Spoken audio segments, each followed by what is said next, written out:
Your app is constantly asking other services, anything new? Anything new? That's called polling, and it's wasteful, slow, and annoying.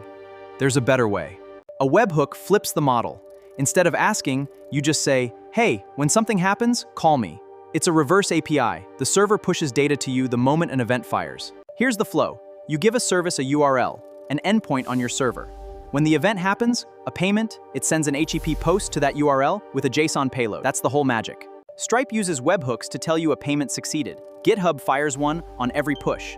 Telegram bots? Entirely webhook driven. If two apps talk in real time, there's probably a webhook underneath it. Building a receiver is stupidly simple. One post route that reads the body and returns a 200, fast. Do the heavy work later, in a queue. Slowly, the sender thinks you failed and retries. Building a receiver is stupidly simple. Verify the signature that reads the signature. The sender signs the payload with a secret. You recompute the HMAC and compare. No valid signature? Drop it.